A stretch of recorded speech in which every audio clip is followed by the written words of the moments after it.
On behalf of the President of the City College of New York, Lisa Quaco, and Dean of the Division of Humanities and the Arts, Eric Weiss, I'd like to welcome all of you to the 2015 Langston Hughes Festival. Congratulations to Retha Powers and the Festival Committee for selecting a tremendous honoree. Jacqueline Woodson is a gifted writer, but more than that, she's a gifted human being. I'm sure some of you witnessed that in the panel discussion earlier today and in the question and answer period earlier this afternoon. This program will be a fitting tribute to a world-class citizen who is also a literary genius. Without further ado, you will see a wonderful film that I think you will enjoy. You will see a fabulous tribute. Thank you.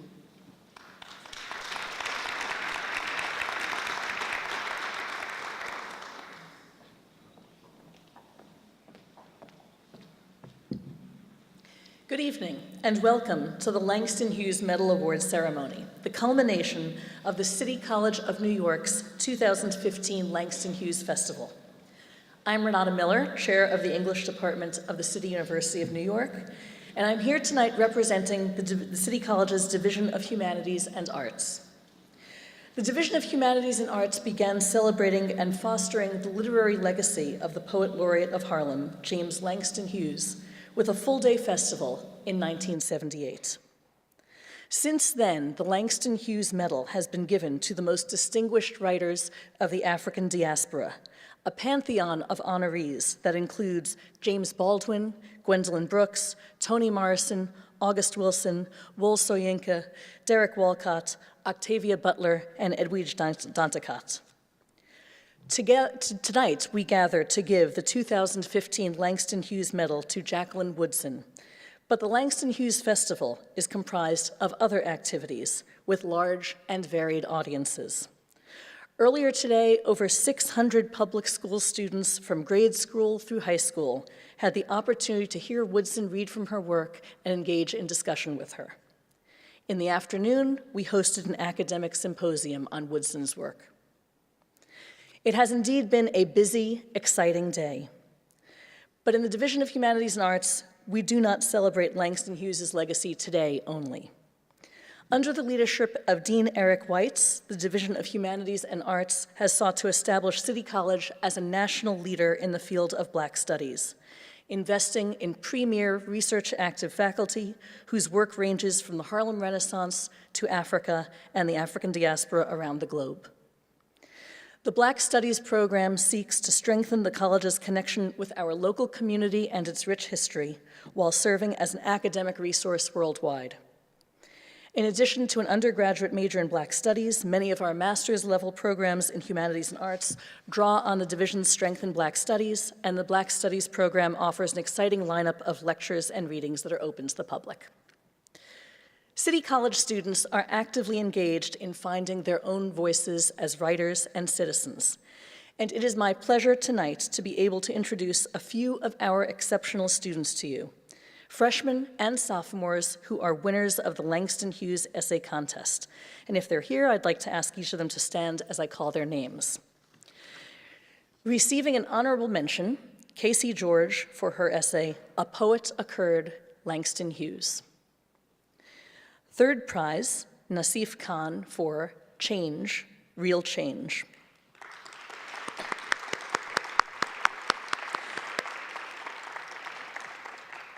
Second prize, Rosa Espia for her essay, Viewing African American Writers as Activists and Dreamers.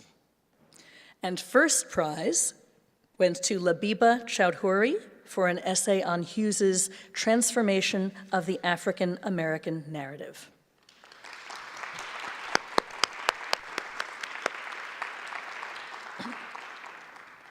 Our activities in the Division of Humanities and Arts throughout this year and today would not have been possible without the support of the President of the City College, Lisa Quaco, the Simon Rifkin Center for the Humanities, and the Martin and Tony Sosnoff President's Fund for Excellence in the Arts, as well as Retha Powers, the director of the Langston Hughes Festival, and City College Vice President of Government, Community, and Cultural Affairs, Karen Mackey Witherspoon. We honor Jacqueline Woodson tonight by bringing to the stage creators of extraordinary talent, one of whom is graciously serving as our host for this evening. An alumna of the City College English Department, Jane Tillman Irving has long been a prominent figure in New York City broadcast journalism. She is currently on her second stint at WCBS AM News Radio 880, working as a news writer and reporter. Previously, she spent 14 years there as a reporter before making the transition to television, joining WCBS TV Channel 2 as a correspondent. Her additional radio credits include WNYC, WBLS, WLIB, and WWRL. From 1990 to 1996, Ms. Irving was an assistant professor at Columbia University's Graduate School of Journalism. She has also taught journalism here at City College and at the New York Institute of Technology, and she's been a guest lecturer at Hofstra University. Irving anchored WebMD's daily internet news broadcast for physicians and was the American researcher for documentaries broadcast on the BBC in Wales, one of which was on the life of Paul Robeson. She was sent by the United States Information Agency to address broadcast journalists in New Zealand and in the former Yugoslav Republic of Macedonia. Jane Tillman Irving's work has earned her more than 30 awards for outstanding news coverage, including 4 in the past year. She is the first vice president of the New York Press Club. It is my very great pleasure to introduce Jane Tillman Irving.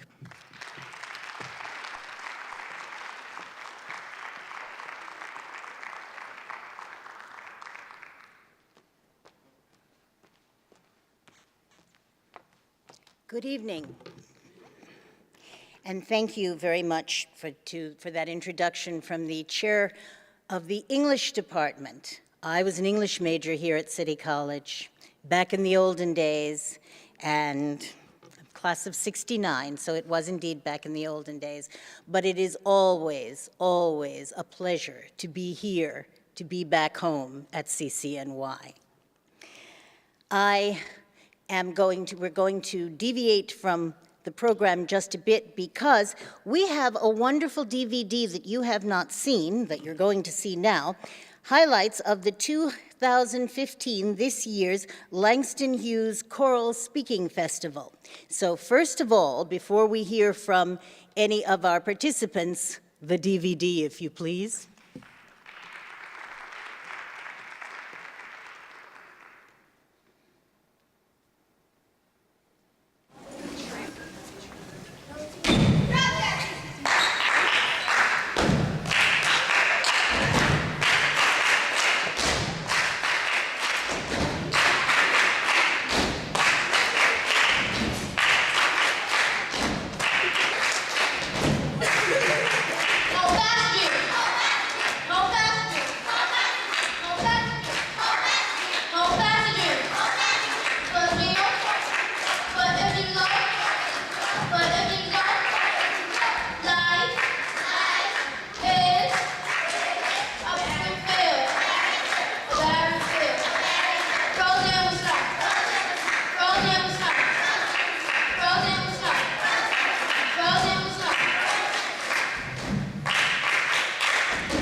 Langston Hughes. There are words like freedom, sweet and wonderful to say. On my heartstrings, freedom sings all day, every day. There are words like liberty that almost make me cry. If you had known what I know, you would know why.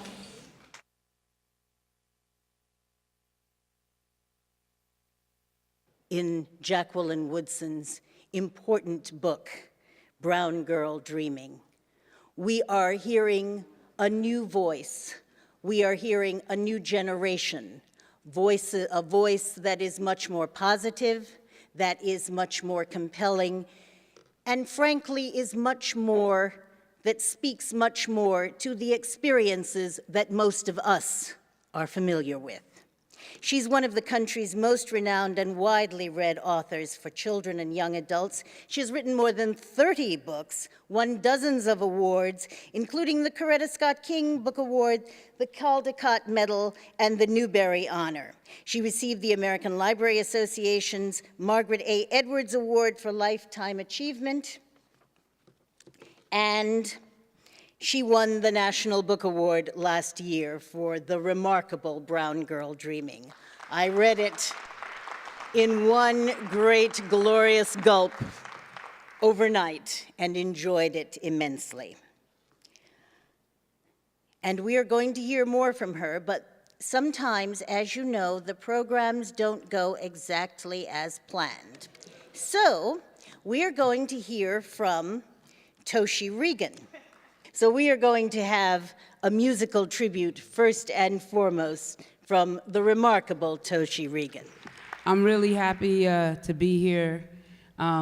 Jackie is my best friend and family, and I would say she is probably the most determined person that I know. She is not to be played with. The genius of her work, I think, is that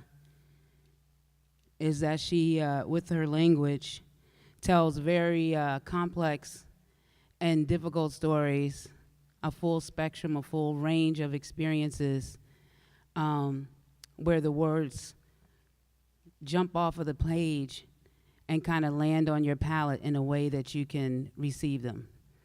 No matter who you are, no matter what age you are.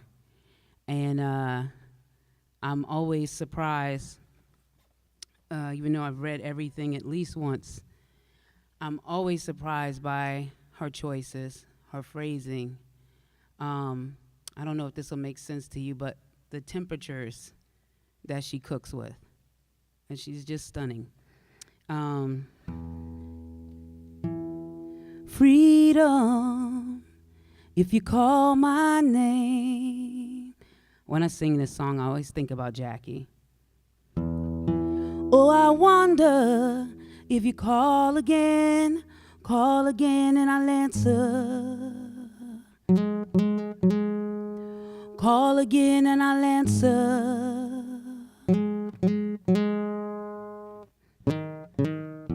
I don't think we've met before. I heard some old folks talking about you like it was the Lord.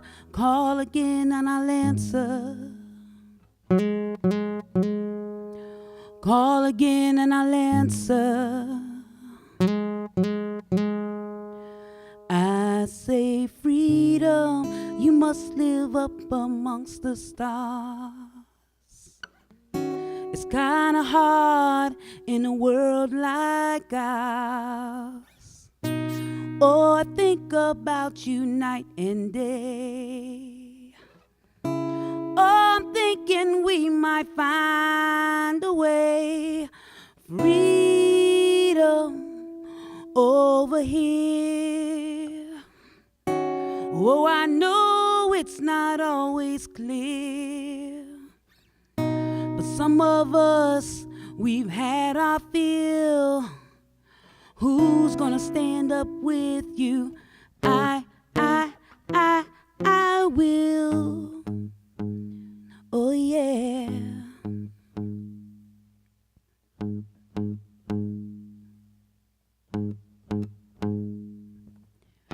You sound like someone we really need. Marching armies looking for a victory. I call again and I'll answer. Oh yeah. Call again and I'll answer.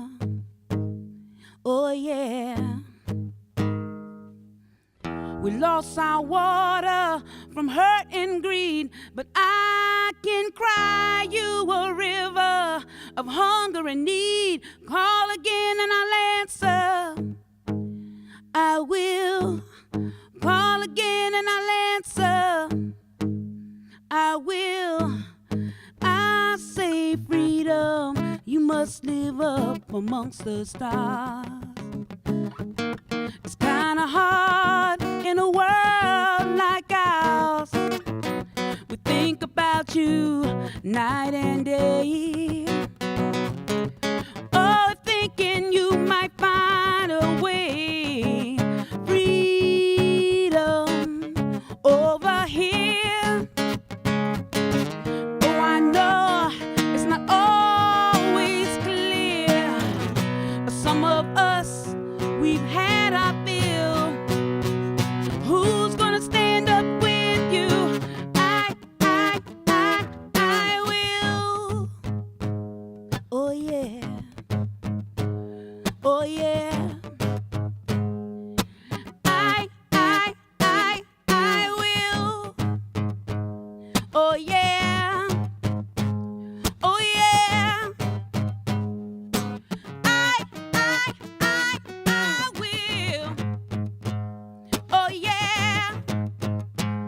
Oh yeah. I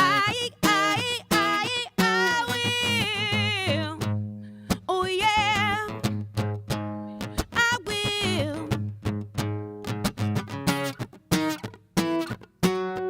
They trying to build more and more, and they don't even know what they building for.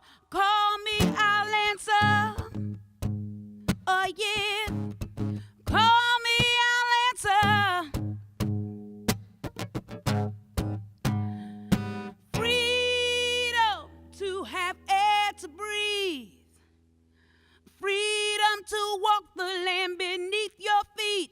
Call me, I'll answer. Oh yeah. Call me, I'll answer.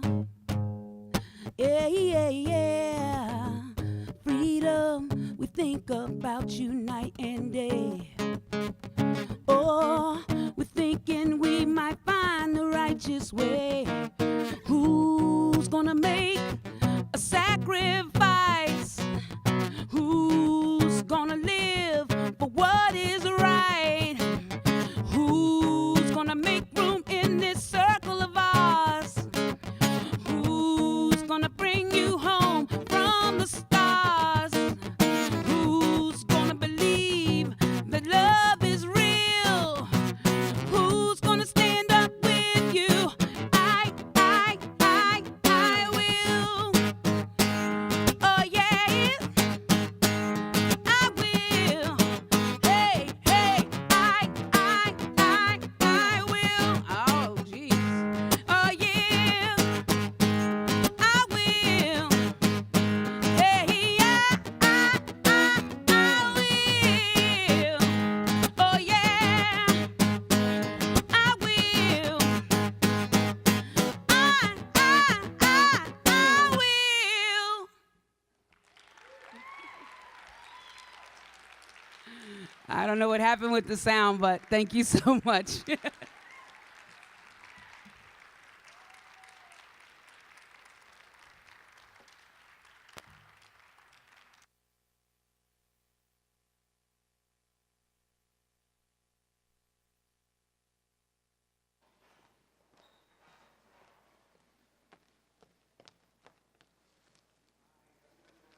Once again, ladies and gentlemen, Toshi Reagon.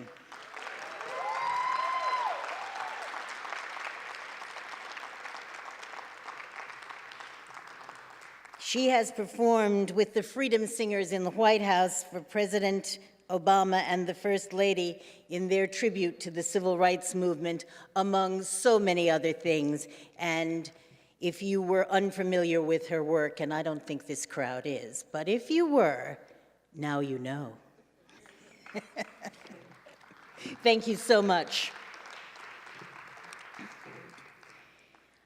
We were in the midst of an introduction of Jacqueline Woodson, who, and I was just about to say that shortly after she won the National Book Award last year for Brown Girl Dreaming, President Obama purchased a copy for his daughters. And after she reads, if you are not familiar, you will go out and purchase a copy for your daughters as well. I have 2 young cousins. They know what they're getting. They don't know, but that's what they're getting for Christmas. Earlier this year, Jacqueline Woodson was named Young People's Poet Laureate by the Poetry Foundation. And in October, when Michelle Obama honored the 2015 class of the National Students Poets Program, she chose Jacqueline Woodson to address the crowd at the White House. Growing up, Jacqueline Woodson knew she was going to be a writer, and there's that wonderful moment in Brown Girl Dreaming where her teacher looks up at her and says, "You're a writer." What greater validation can there be for a young person who has always been drawn to the pen, drawn to the paper, drawn to put words on paper in her own way or his own way? So we are going to hear, there are so many wonderful things about Jacqueline Woodson's career, but I've given you the most recent highlights, and more than anything else, you want to hear from her.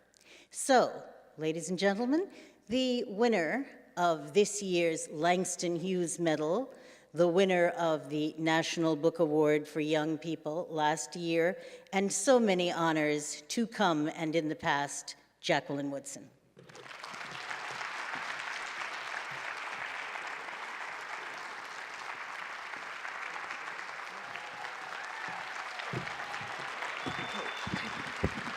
Hello.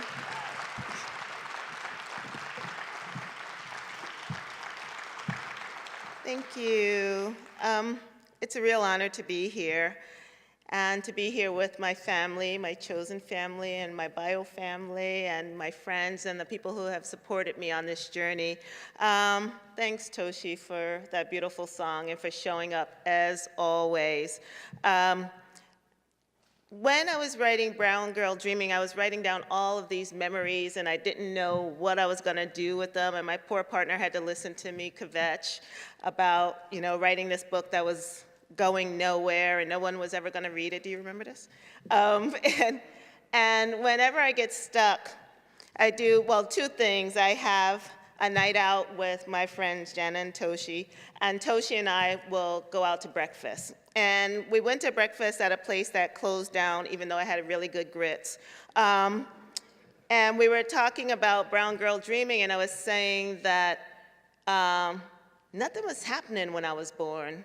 And Toshi said, "What are you talking about? The South was on fire." And it was the thing that unlocked the story for me.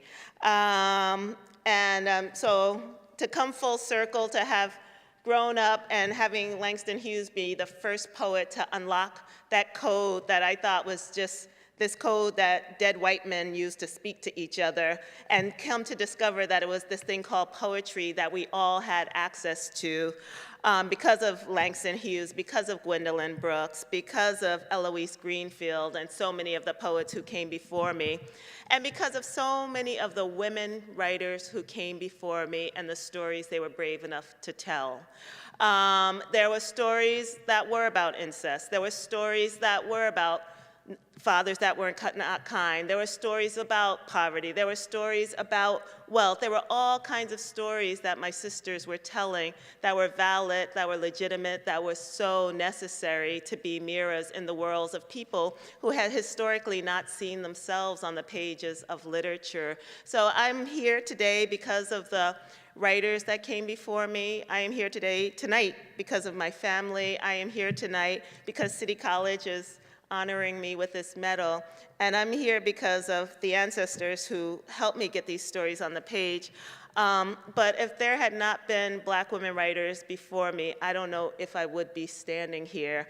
And Brown Girl Dreaming is a book because I was a brown girl dreaming, and it's a book for brown girls and all girls. It's a book for brown boys and all boys. It's a book for trans kids. It's a book for queer kids. It's a book for anyone who needs it whenever they need it. And my hope as a writer is that more and more and more books can get into the world that are for the people who need them, because there's still a hole in the world where books for so many young people need to be. And talk about undeserved communities. I think the world of literature is in need of a lot more stories. So my hope is that just as I'm standing on the shoulders of the writers who came before me, there are writers who are standing on my shoulders, and hopefully it's helping them get their stories out into the world.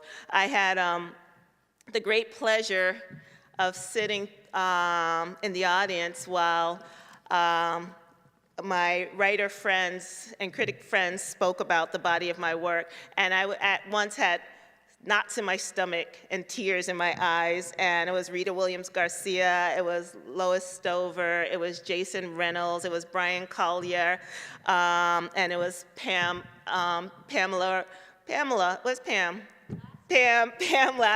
I didn't know which name you were going under, and it was Pam Laskin, and it was amazing, so I'm really grateful to you for that. And I'm grateful to Retha, who has been working her butt off to get me here. To show my gratitude, I'm gonna read from the book that I'm talking about, because I'm not gonna assume that everyone in the room has read my writing. So this is the poem, February 12, 1963. I'll give you all a moment to not believe that I am 52. But I was born February 12, 1963, and I know people think that must be a typo. But it was a poem that got unlocked when Toshi and I had breakfast. I am born on a Tuesday at University Hospital, Columbus, Ohio, USA, a country caught between black and white. I am born not long from the time or far from the place where my great-great-grandparents worked the deep, rich land, unfree, dawn till dusk, unpaid, drank cool water from scooped-out gourds, looked up and followed the sky's mirrored constellation to freedom. I am born as the South explodes, too many people, too many years, enslaved, then emancipated, but not free. The people who look like me keep fighting and marching and getting killed so that today, February 12, 1963, and every day from this moment on, brown children like me can grow up free, can grow up learning and voting and walking and riding wherever we want. I am born in Ohio, but the stories of South Carolina already run like rivers through my veins. So one of the things I kind of always knew but didn't realize I knew were my grandparents on my dad's side were Hope and Grace. And it was interesting listening to the symposium today because we talked about Hope and Grace were talked about a lot. Not my grandparents, but the ideas coming through my stories. The Woodsons of Ohio. My father's family can trace their history back to Thomas Woodson of Chillicothe, said to be the first son of Thomas Jefferson and Sally Hemings.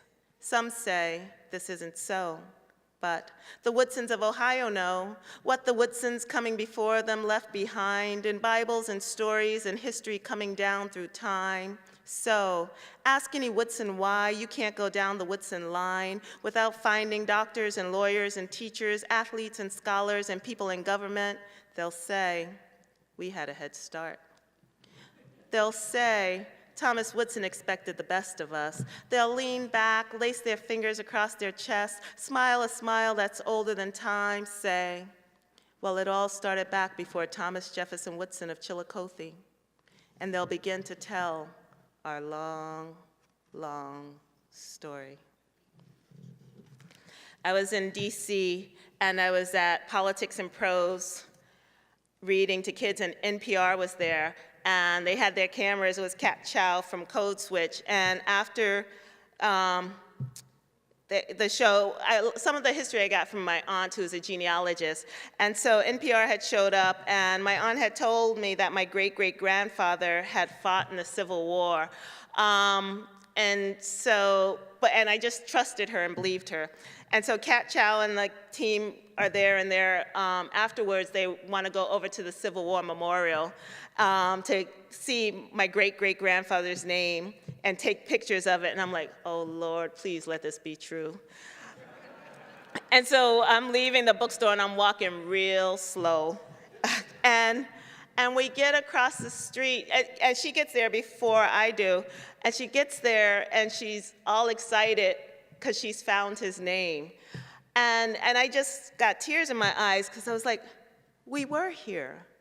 And you believe in it, you hear the stories, but it's not until you have, for me, having that concrete thing in front of me that made me know that we have come a long way in some ways.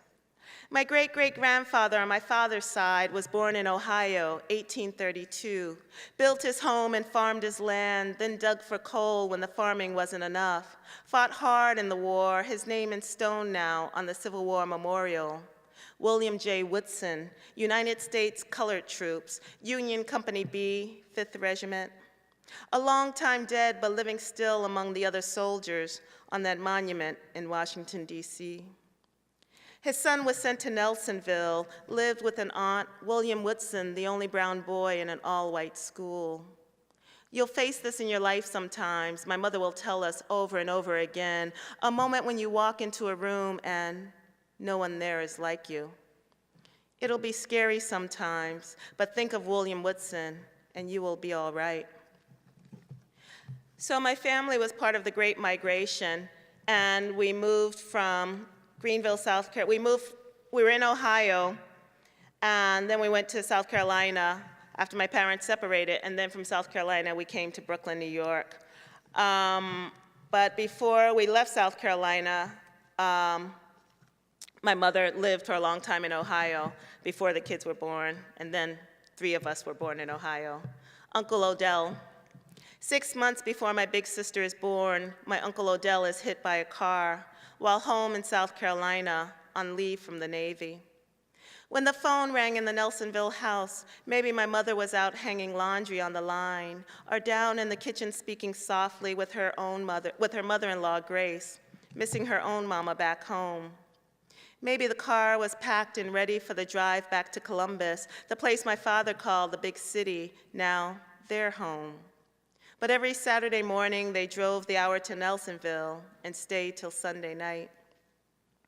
Maybe right before the phone rang, tomorrow was just another day. But when the news of my uncle's dying traveled from the place he fell in South Carolina to the cold March morning in Ohio, my mother looked out into a gray day that would change her forever. Your brother, my mother heard her own mother say. And then there was only a roaring in the air around her, a new pain where once there wasn't pain, a hollowness where only minutes before she had been whole. Now we're in Greenville, South Carolina, and we grew up with my grandmother and grandfather. Well, we spent many years with them, and we called my grandfather Daddy, because that's what my mother called him. Tobacco. Summer is over, a kiss of chill in the southern air. We see the dim orange of my grandfather's cigarette as he makes his way down the darkening road. Hear his evening greetings and the coughing that follows them. Not enough breath left now to sing, so I sing for him in my head where only I can hear. Where will the wedding supper be? Way down yonder in a hollow tree. The old people used to say a pinch of dirt in the mouth can tell tobacco's story. What crops are ready for picking, what needs to be left to grow, what soil is rich enough for planting, and the patches of land that need a year of rest. I do not know yet how sometimes the earth makes a promise it can never keep. Tobacco fields lay fallow, crops picked clean. My grandfather coughs again, and the earth waits for what and who it will get in return. Because we're witnesses, I grew up Jehovah's Witness, in case you didn't notice. Because we're witnesses, no Halloween, no Christmas, no birthdays, even when other kids laugh as we leave the classroom, just as the birthday cupcakes arrive, we pretend we do not see the chocolate frosting, pretend we do not want to press our fingertips against each colorful sprinkle and lift them, one by sweet one, to our mouths. No voting, no fighting, no cursing, no wars. We will never go to war. We will never taste the sweetness of a classroom birthday cupcake. We will never taste the bitterness of a battle. My uncle spent time in a couple of prisons upstate. And for those of you who grew up in this country, you probably knew someone who spent some time in prison. And when I was growing up, people used to always say the people moved upstate. And it was all these brothers moving upstate in the 70s. So, and when he came back home, he had converted to the Nation of Islam. And so I think because my family didn't think there was enough religion in the house, we practiced some of the Muslim ways as well. This is called Mecca. I'm sorry, the Promised Land. So I was just in Boston yesterday, and I was reading to a bunch of kids, and a little girl, one kid, they had given out 500 copies of Brown Girl Dreaming, but one girl didn't get one. They ran out of copies, which is kind of strange to me that they would not give one child that book. So I gave her mine, and it had all my Post-its in it. And so then the other kids were mad that she got the book with the Post-its in it, the book that I had read from. So I had to then go and read a couple of lines. It was like 150 kids at this event, but like read some lines from their book and then put a Post-it in and give it to them. It was so crazy. So that's why I just put some Post-its in this, but the Promised Land. When my uncle gets out of jail, he isn't my uncle anymore. He is Robert the Muslim and wears a small black kufi on his head. And even though we know we witnesses are the chosen ones, we listen to the stories he tells about a man named Muhammad and a holy place called Mecca and the strength of all black people. We sit in a circle around him, his hands moving slow through the air, his voice calmer and quieter than it was before he went away. When he pulls out a small rug to pray on, I kneel beside him, wanting to see his Mecca, wanting to know the place he calls the Promised Land. Look with your heart and your head, he tells me, his own head bowed. It's out there in front of you. You'll know it when you get there. And I'm going to read two more. This is called Maybe Mecca. There is a teenager on our block with one arm missing. We call him Lefty, and he tells us he lost his arm in Vietnam. That's a war, he says. Y'all lucky to be too young to go. It doesn't hurt anymore, he tells us, when we gather around him. But his eyes are sad eyes, and some days he walks around the block maybe 100 times without saying anything to anyone.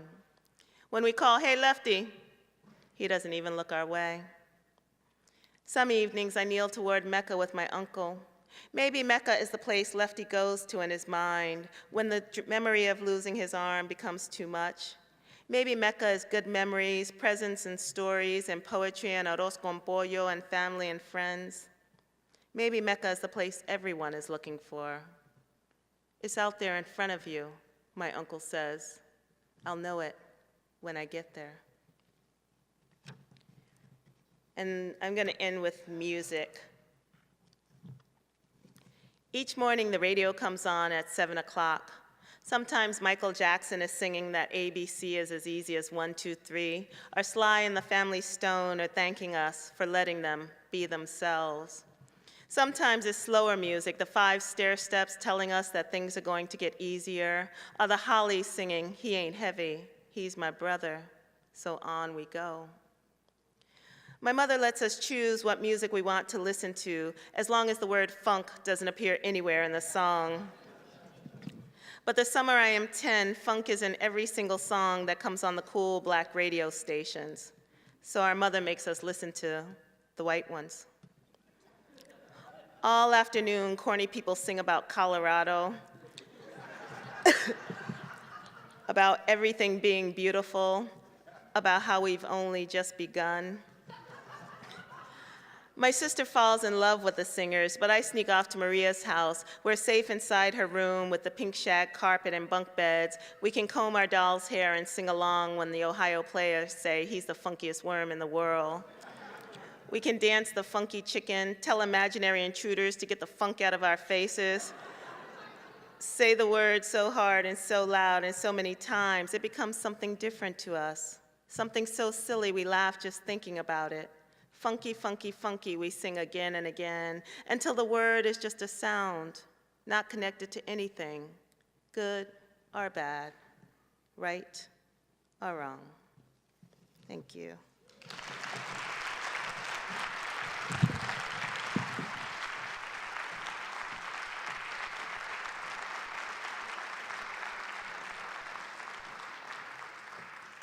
Thank you, Jacqueline Woodson. Ta-Nehisi Coates is in very good company, but she won it first. He won it night before last, well-deservedly, the National Book Award, and we are proud of that as well. And she does honor to the remarkable Woodson line. I love her lyrical sound. I love the prose poetry that infuses everything in that book. And I'm going to read it again. And now we're going to have a conversation between Jacqueline Woodson and Hilton Als. Hilton Als became a staff writer at The New Yorker in 1994 and a theater critic in 2002. What could be better than that? He has contributed, he began contributing pieces to the magazine in 1989, writing pieces for the redoubtable Talk of the Town section. He also was a staff writer for the Village Voice and an editor-at-large at Vibe.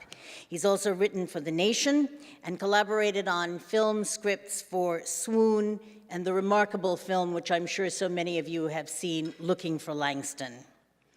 He edited the catalog for that astounding Whitney Museum show in 1994 and 95. Black Male, Representations of Masculinity in Contemporary American Art. It was a blockbuster of a show. So, his first book was The Women, a meditation on gender, race, and personal identity, published in 1996. His most recent book, White Girls, discusses various narratives around race and gender. In 2010, he co-curated Self-Consciousness, a show at the Werner Clausen Werner Gallery in Berlin, and published Justin Bond, Jackie Curtis, his second book. Hilton Als has taught at Yale, at Wesleyan, and at Smith College. And now, in conversation, Jacqueline Woodson and Hilton Als. Please welcome them.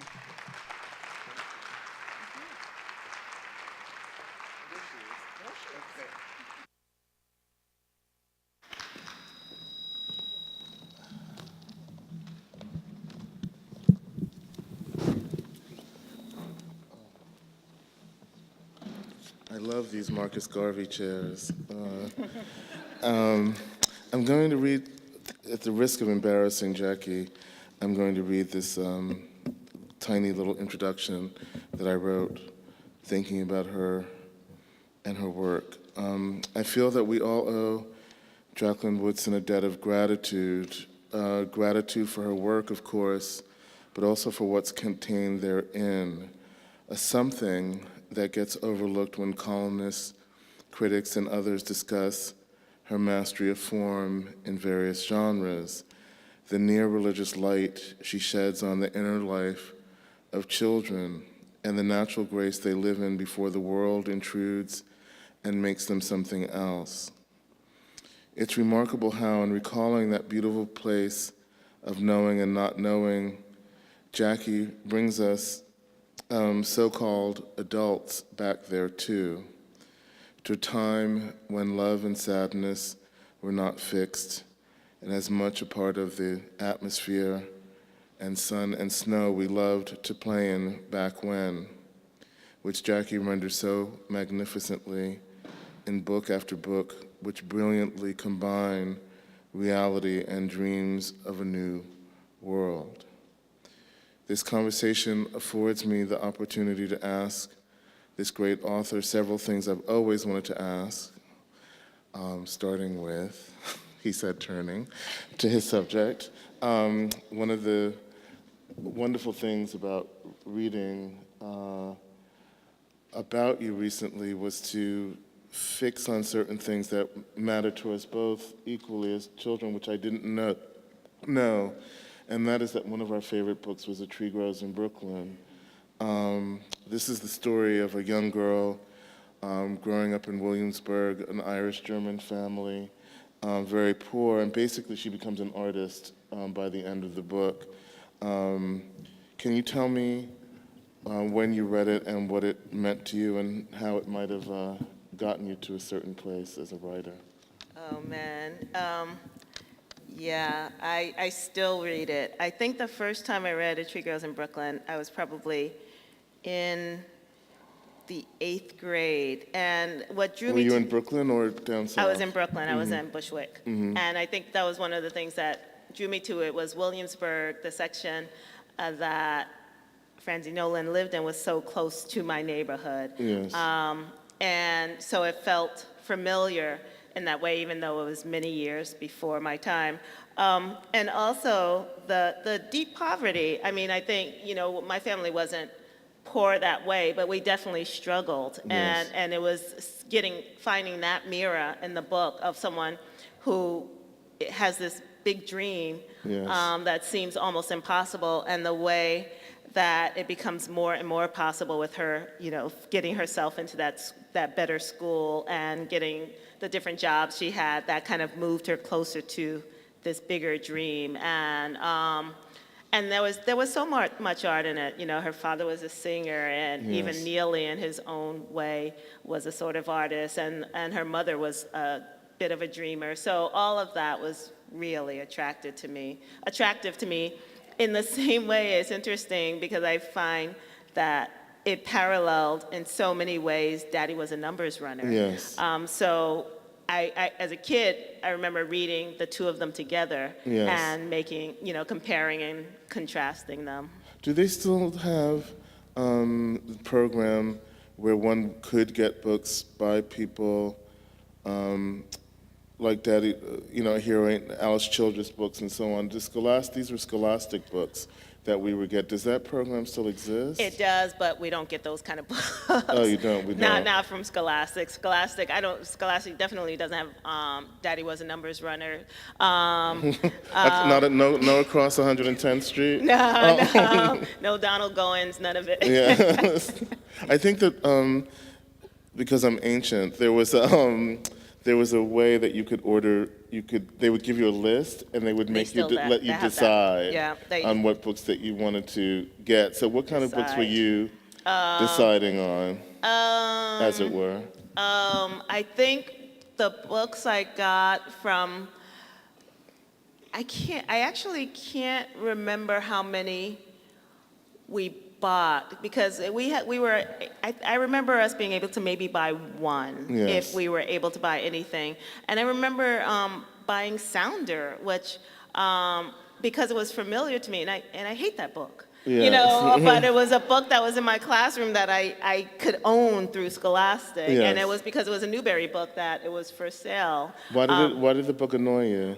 Because it wasn't true. Right. You know, it was about a black family in the South. The only living thing in the book with the name was the dog. And they were from the South. They never touched each other. They never hugged. They Yes. just were being sad.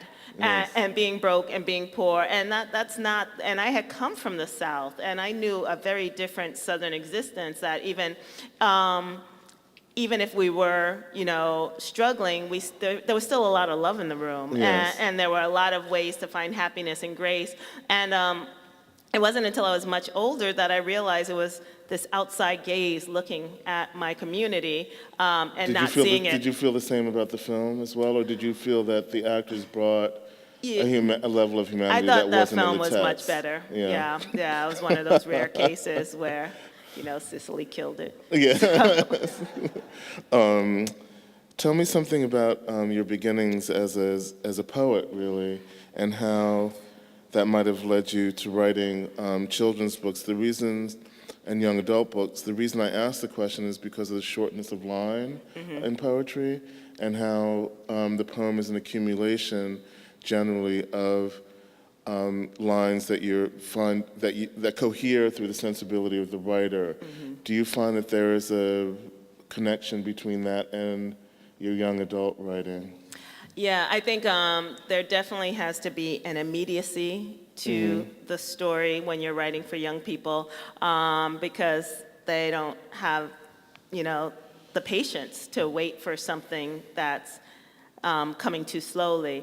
And I think that same intensity or ferocity comes through in poetry. So you have to get in there right away and hold it, and there has to be a reason for the line to drop off. And it has to be that balance of letting the line break and end at a place that's going to bring the reader to the next line, especially with picture books. I find that, I'm very conscious of the line breaks. I didn't know when I was writing picture books so much. I wasn't conscious of it being poetry, but I was conscious of the intentionality of it. Right. So I feel like I came to poetry later, but I was writing poetry without being conscious that that's what I was doing. I think that sometimes I think you view as a poet, really, and so when poets are not conscious of being poets, they are writing poetry.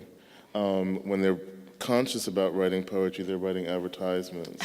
So I wanted to know, in terms of, there's some very interesting stories about you getting started as an author and it being very bumpy in terms of one editor leaving, someone who had signed you, and then leaving, and then you fortunately found the editor eventually, but it was a very, very rocky start. Yeah. Can you tell us a little bit about your first publishing experiences? Yeah, I was taking a class at the New School, and I met an editor. There was a writing for children class that Bunny Gable taught for many years, and every writer of young people's literature had come through this class. So, and editors would sit in on the class to look for new writers. And Bunny Gable had read Apart from Last Summer with Mason, my first novel. Yes. And B.B. Willoughby was in the class and approached me afterwards and said she wanted to buy the book for Bantam Doubleday Dell. So that part happened really quickly.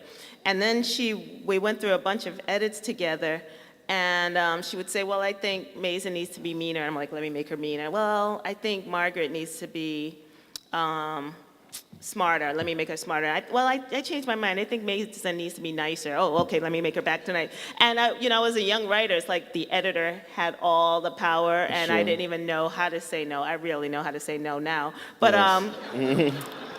You've earned your no. Yeah. Yeah. But I didn't. Damn it. Yeah. Oh man, have I?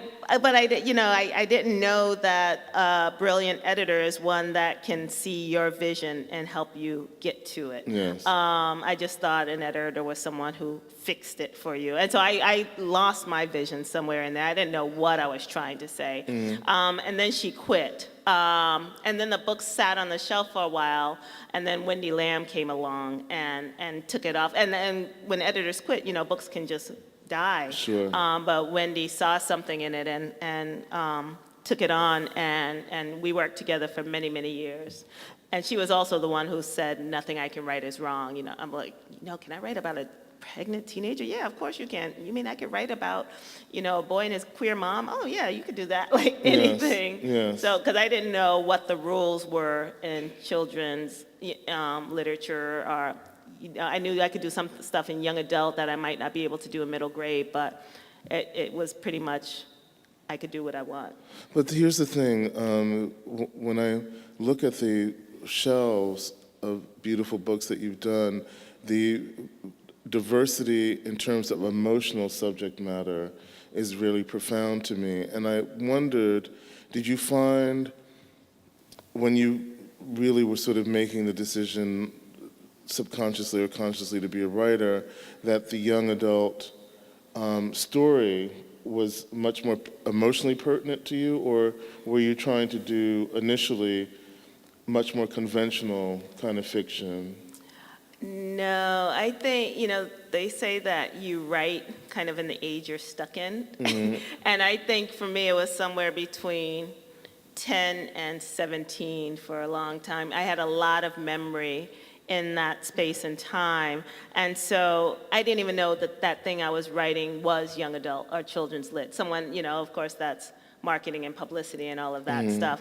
But I knew that those were important ages to me, because I think young people are so open at that age, and there's so much, they're taking in so much and thinking about things on a very deep level. And that's what I was interested in exploring, that mindset. So that's kind of where I went in, but I think that's about as conscious as I was in terms of what I was doing. I mean, one of the things that, of course, part of the beauty of your work is that it's not calculated at all, and it sort of grows out of this organic feeling, for me anyway, as a reader. And I wanted to know, when your editor gave you this permission to write anything you wanted, I feel what she was just really commenting on was what was there, meaning you don't know what rules you're breaking if you don't know the rules, so don't know the rules, is what she was saying. And when I read, for instance, Stagger Lee, I think it's the first children's book, so-called young adult book, where queerness is the major theme, and finding one's own self around that queerness is the story. Can you talk to us a bit about that book? It's called A House You Pass on the Way. The main characters are Stagger Lee and Trout. Stagger Lee is her nickname. I forgot what her real name was. Yeah, but Stagger, yeah. I should have just named her Stagger Lee. I should have made her SL. Yeah. And she's coming into consciousness about her sexuality in a family of very famous civil rights activists and dead grandparents who are basically like royalty in the town. And a cousin comes into town and kind of unlocks her and opens her eyes and she starts questioning her sexuality in light of this cousin who's not really her cousin. So they're not cousins by blood. Right. But it's basically that exploration, the first time an idea gets introduced to you that you haven't had the mirror for before, so you have no context for what this thing is you're feeling, and then this person comes and gives you a context, and you go, oh yeah, that's it, duh. And that's kind of the story, her coming to understand who she is and struggling with that in the context of her family. She's biracial, and lots of kids in the family, as I remember. Yes. And I remember there was a baby named Battle and a couple of other kids, but that's what I remember of it. Yes. Was it sort of was the experience of writing the book cathartic for you? No, it wasn't. I wish it could have been. I think I think when I write to close. I'm asking only because in the few sort of times that you've talked about it, it felt very fraught in some way. I think because it was too close to the bone, Yeah. I think in terms of, I think it's kind of the experience I wish I would have had coming out, but Yes. Not the one that I did have. So, and I think it's where I get the most nervous. I can write very much outside of what I perceive to be my identity. But when I'm talking about a 13-year-old queer girl, it's kind of much harder to Yes, write. yes. So that wasn't cathartic. Brown Girl Dreaming was cathartic. I think Behind You was cathartic. Yes. But nah, that book was just fraught.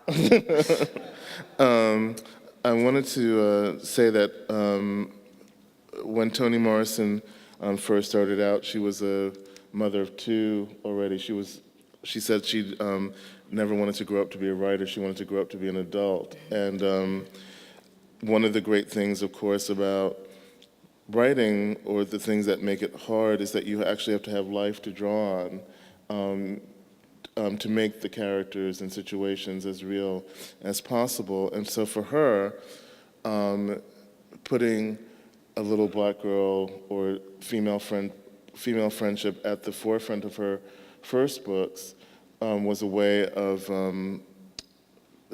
taking subject matter out of the margins, stuff that had never really been described, books that she wanted to read herself. Yeah, exactly. And when you started out, was it as conscious on your part to put a black female protagonist? That part was definitely conscious. I mean, writing Last Summer with Maze, and it takes place in Bushwick. It's the story of two friends, and it was about wanting to.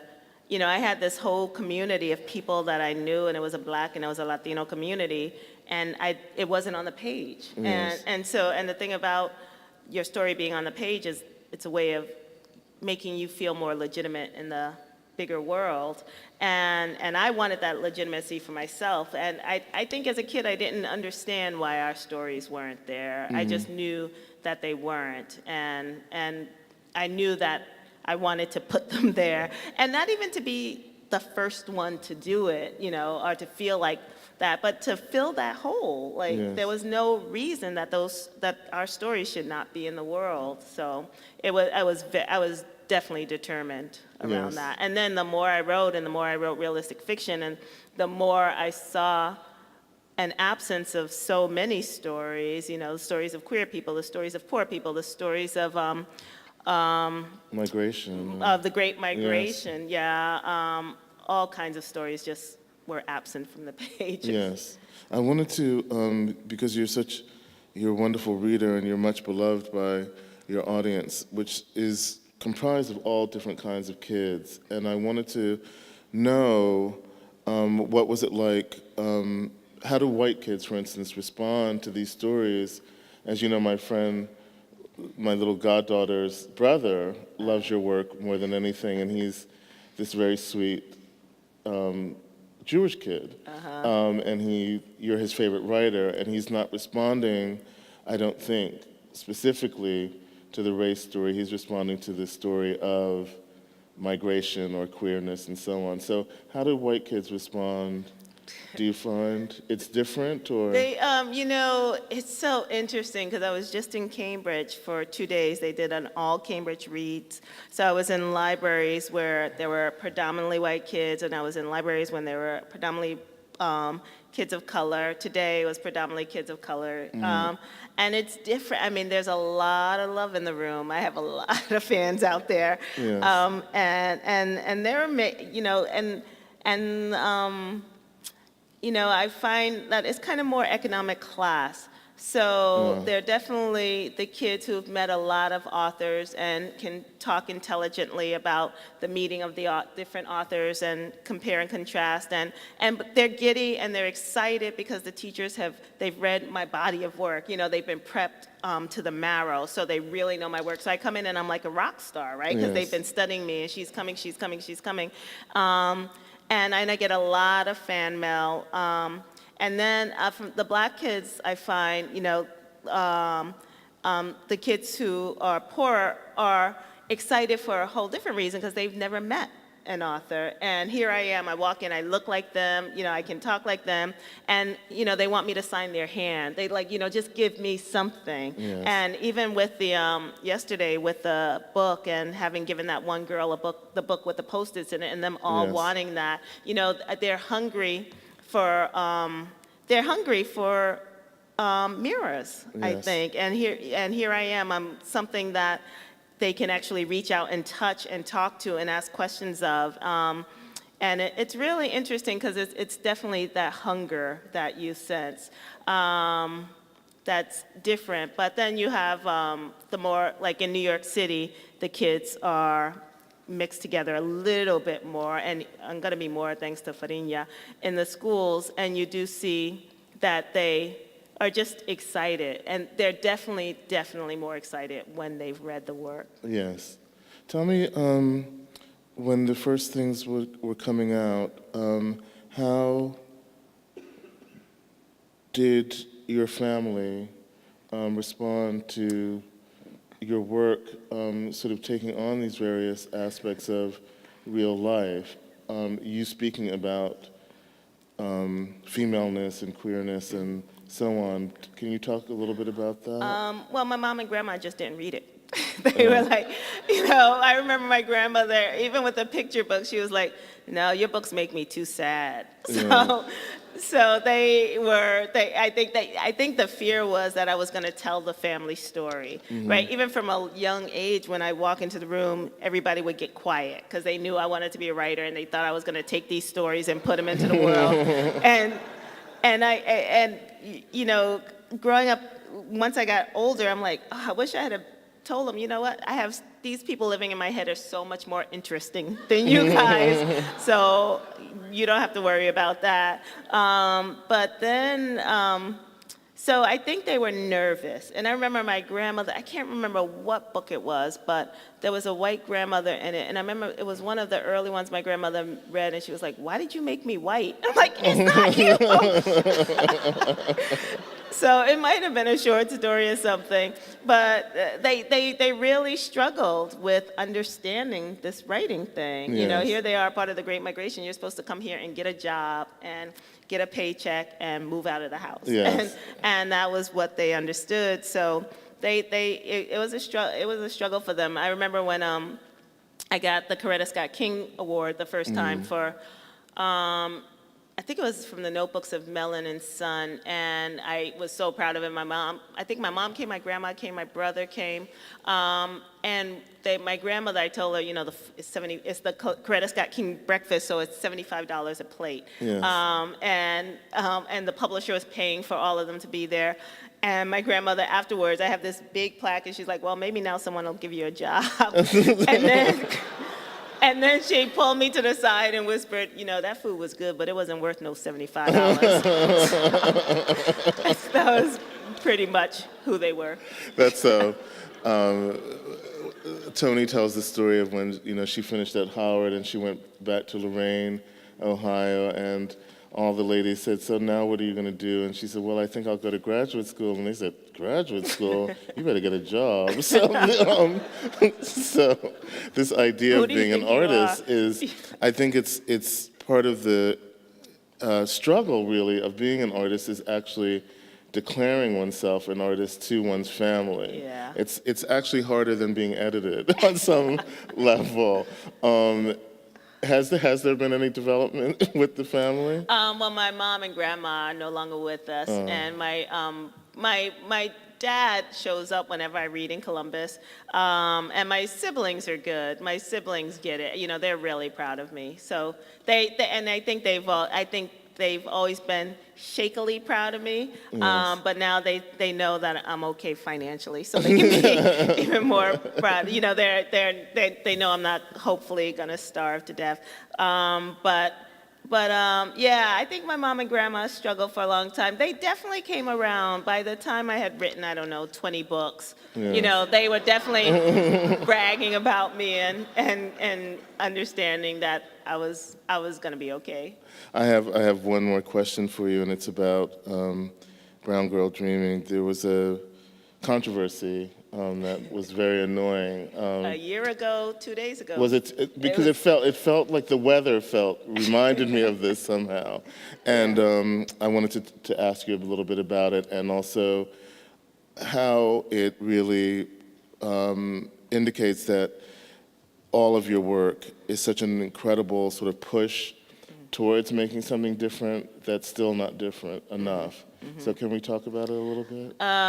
Yeah, so I was reminded of it yesterday. I was in a hotel in Boston, and I'll get to the story, but I was standing at the bar trying to get a glass of wine, and I had just asked the waiter for a fork because a friend of mine had given me some really good Moroccan food, and I was going to eat it in my room. And I had the fork in my back pocket, and there was a white woman sitting on the bar stool, and maybe she had had a couple of drinks, but she said, "Do you always carry a fork in your pocket?" And I, I already had some attitude because it was the anniversary of the last dumb thing. So, and I just looked at her, and I was counting to 10, but I was tired. I just wanted a glass of wine to go upstairs and eat my Moroccan food. And then I finally said, "Why are you asking me that?" I was so mad. Good for you. And she just kind of got silent, and I'm sure I glared at her. I couldn't tell, but she was like, I just didn't know if you knew you had a fork in your pocket. And I just turned back and got my wine and paid and walked out. But I was like, I'm gonna hit her. Yes. And I remember, I was thinking about that part in Ta-Nehisi's book where he's, going down the escalator, and I'm like, ooh, don't let me hit this woman in Boston. Yes. I'm sorry Toshi had to leave because her partner's sick, but she can tell the story better. I mean, anybody in this front row can tell the story of the watermelon. So a year ago, 2 days ago, I got the National Book Award, and then the MC ran up and said, I said if Jackie won, I was going to tell the story. Jackie's allergic to watermelon, and then he said, just let that sink in, right? So. And the backstory is the summer before I had dinner at his house, and he had served this watermelon soup, and I was like, I'm allergic to watermelon. Then he served guacamole. I'm like, I'm allergic to avocado. But he didn't say Jackie's allergic to avocado. No. So, and then then the next day, my editor and I were on the train heading to NCTE, a conference, and social media was blowing up. Yes. And we were getting calls from all these different online newspapers and stuff. And I didn't take any of the calls, but people kept asking me to comment, and because in social media, you comment immediately, right? No one says, let me think about this and then respond. It's just like, let me just respond. And so I refused to respond. Yes. And I just said, I'm going to think about this, and then I wrote the piece for the Times. Yes. And talked about it. And for me, I think the thing is, it's part of the lack of history of this, people not having a history of context. So Yes. I think that there were so many people who had no idea where that came from, but they know that it exists, this stereotype of blacks and watermelon, Yes. right? But they don't know what it means. They don't know why it's painful. They don't know just what the context is. And so that's what I did. I broke down the context in the article.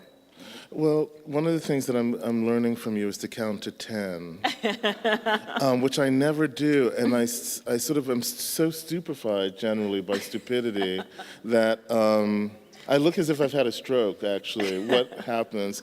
The other day I'm writing a piece about a very, very intelligent, very aware, very vigilant about language and description of the self and others person, and she said, "Oh, I'm going to miss you shadowing me," as we parted. And I stood there, and I didn't count to 10, but I thought, violence is such an interesting thing, because if I was to strike her, I'd be in jail, and there would be no way to explain the accumulation of those words in my life to the world. I think the power that you have as a writer is to describe those moments. You distill those moments into something that's useful. My beating her ass wouldn't have been useful. So I want to just thank you for distilling those very, very irritating, powerful moments into a kind of poetry that becomes useful. Thank you. Thank you, Hilton. Okay.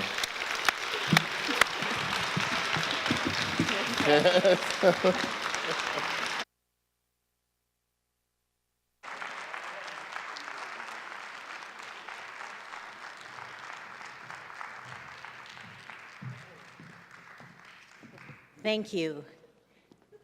And you know there's just no cure for stupidity either, in the context of the stories that were just told.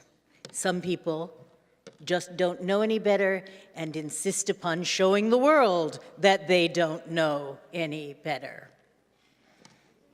But I will never buy another one of his books for any child I know. Anyway, to continue. We are now going to hear again the president of City College, as Lisa Koiko, Dr. Lisa Koiko, as you have been told, is ill. So we are going to have the presentation of the medal and the proclamation from Renata Miller, the chair of the English department, and Retha Powers, who has put together this entire wonderful event, the director of the Langston Hughes Festival.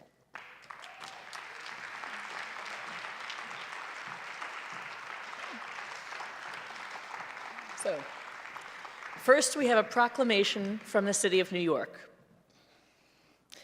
Whereas we are proud to acknowledge those organizations and individuals that have remained committed to improving our city and vibrantly enriching the community, and whereas Jacqueline Woodson, author of poetry, middle grade, and young adult fiction, has repeatedly demonstrated expertise in her words and courage in her exploration of uncommonly discussed subjects.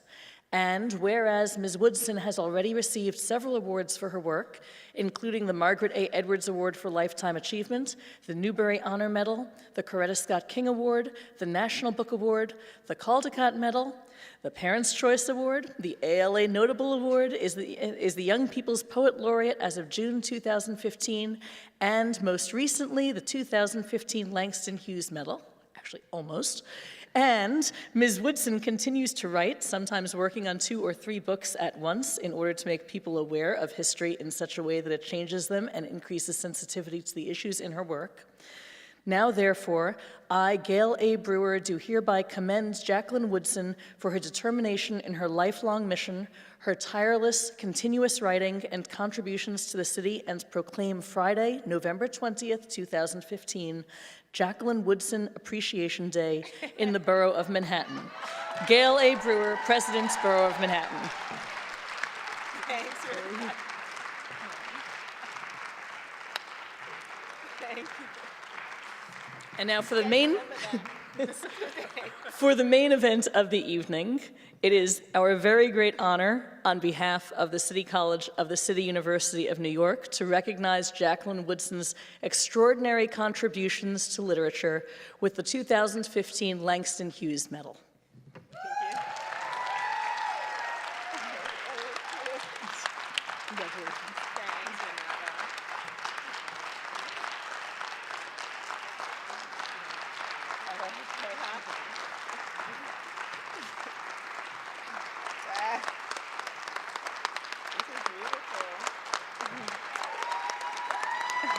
Thank you. Thanks so much. So Langston Hughes, as you know, you don't have to sit down because there's food now, right? Was one of the first poets who spoke to me. So this is a deep, deep honor, and it's so nice to have come full circle. Thank you.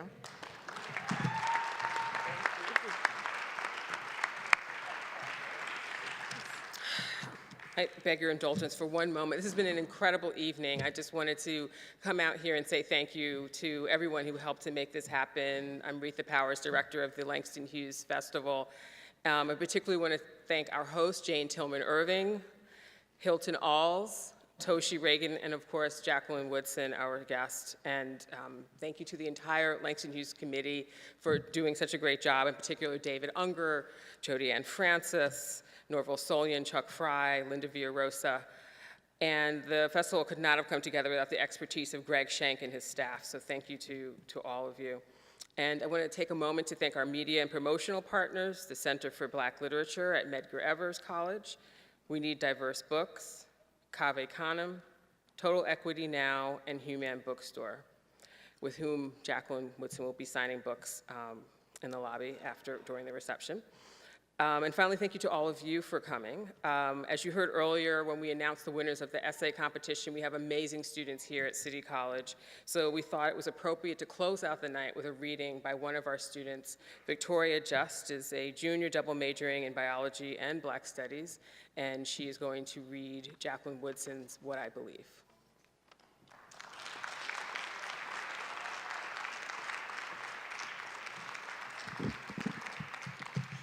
Good evening. Very honored to be here tonight, and as a brown girl born and raised in Brooklyn, New York, I'm very grateful to be reading this particular poem. It's called What I Believe. I believe in God and evolution. I believe in the Bible and the Quran. I believe in Christmas and a new world. I believe that there is good in each of us, no matter who we are or what we believe in. I believe in the words of my grandfather. I believe in the city and the South, the past and the present. I believe in Black people and white people coming together. I believe in nonviolence and power to the people. I believe in my little brother's pale skin and my own dark brown. I believe in my sister's brilliance and the 2 easy books I love to read. I believe in my mother on a bus and Black people refusing to ride. I believe in good friends and good food. I believe in Johnny Pumps and jump ropes, Malcolm and Martin, Buckeyes and Birmingham, writing and listening, bad words and good words. I believe in Brooklyn. I believe in one day and someday, and this perfect moment called now. Thank you.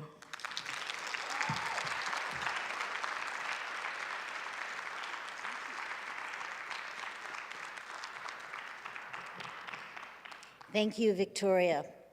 Well, among the recipients of the Langston Hughes Medal have been Toni Morrison, James Baldwin, Ralph Ellison, Walter Mosley, Amiri Baraka, Chinua Achebe, Maya Angelou, and Jacqueline Woodson now. She is in very good company. Thank you for being with us. And we will see you again next year. Good night.